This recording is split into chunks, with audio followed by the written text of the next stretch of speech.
Today we will be visiting Fort Fisher, constructed during the Civil War and located on Fort Fisher Boulevard in Curry Beach, right outside of Wilmington. Before we begin, let's take a look at a few words that we will be using today that might seem a little new to us. Have you ever seen any of these words before? If so, when were they used and what did they mean? A palisade is another word for a strong fence or barricade. Casemates are small rooms within the walls of a fortress with holes for guns to be fired from.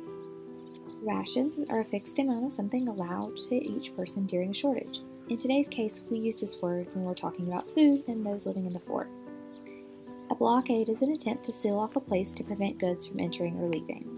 We'll learn about how the Union soldiers built a blockade on Wilmington and all of the other southern ports to prevent goods from being imported and exported. Before we take a look at the fort, we will spend a moment exploring the resources and information the Welcome Center has to offer. Typically, we would have the opportunity to watch an interactive video on the movement of the Union troops into the fort, but unfortunately the demonstration is down for maintenance. This will be a great topic to explore more once we've finished our field trip though. While exploring the Welcome Center, a sign describing the Civil War reminds us that North Carolina supplied 125,000 troops, more than any other state. What do you know about the Civil War already? Construction of Fort Fisher began in April of 1861, right after the start of the Civil War. When Colonel William Lamb arrived in the summer of 1862, he was not pleased with the state of the fort and worked to improve the structure, adding strong batteries and palisades. In order to withstand the shock involved with advanced weapons, Fort Fisher was designed and built almost entirely of sand. Casemates inside the fort were constructed of logs and occasionally railroad iron. The fort was built by slaves, freed African Americans, and Confederate defenders. The first attempt to shut down the Confederacy came in 1861 when President Lincoln declared a blockade on all southern ports. This led North Carolina to secede from the United States. Blockade runners, or small ships designed to be able to maneuver around the large ships blockading the port, exported cotton and imported goods from the outside world. A lot of effort went into trying to prevent Union forces from entering ports and the surrounding land area to Fort Fisher. Here we see torpedoes that were placed in the water and landmines that could have been detonated to prevent attack on foot. And these are various guns and ammunition used by soldiers at the fort. This is a portrait of Colonel William Lamb, who took command of Fort Fisher on July 4th of 1862. His goal was to make the area safe from land or sea attack. And here we have replicas of the uniforms worn by soldiers in the Navy and Marine Corps officers. The Civil War was not just for men. Daisy Lamb, wife of Colonel William Lamb, was known to receive gifts of appreciation from blockade runner captains. She lived with her husband and children in a small cottage north of the fort.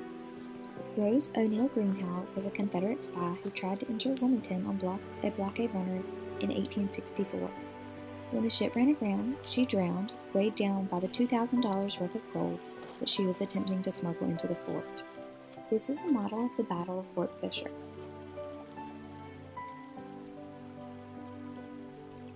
The Welcome Center provides us with more information about the Civil War and North Carolina's involvement.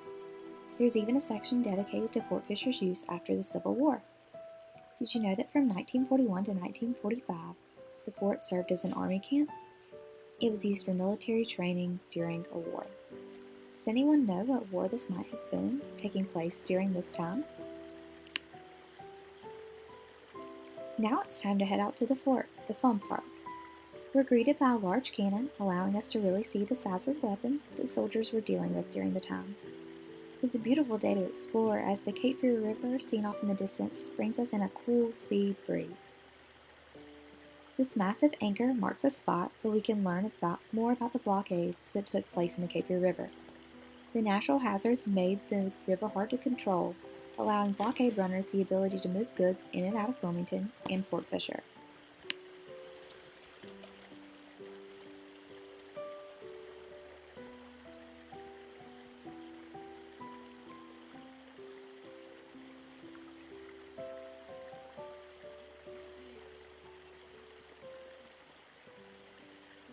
The rations issued to Fort Fisher tended to be bland and lacked vegetables.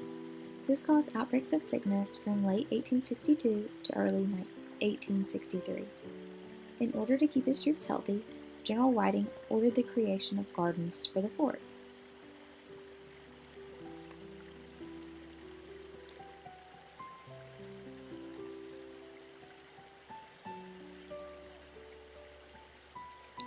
In an attempt to close off the port of Wilmington, the Union Army and naval forces joined to capture Fort Fisher in December of 1864. The Confederate soldiers were unable to withstand the over 60 ships and 600 mountain guns that the Union fighters had on their side. It was the largest naval bombardment of the war up to that time. 72 men were awarded the Medal of Honor for their service during the battles at Fort Fisher. In February of 1865, 3 brigades of Union forces totaling 3,700 men broke through the fences of the fort, leading to fierce hand-to-hand combat. And here is the main gate of entrance of the fort, where some of the heaviest fighting actually took place.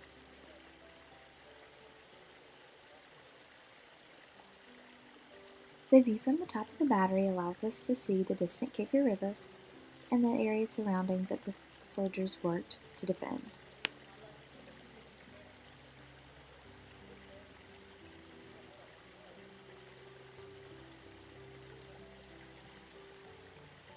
The city of Wilmington was taken over by Union forces on February 22nd of 1865. Union soldiers remained at Fort Fisher for the years following. I hope you enjoyed our all-too-quick trip to Fort Fisher.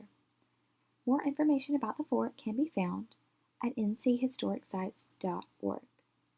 I'm interested to see what you guys thought about our adventure today, and hope that you have some feedback and more information that you'd like to learn about the topic.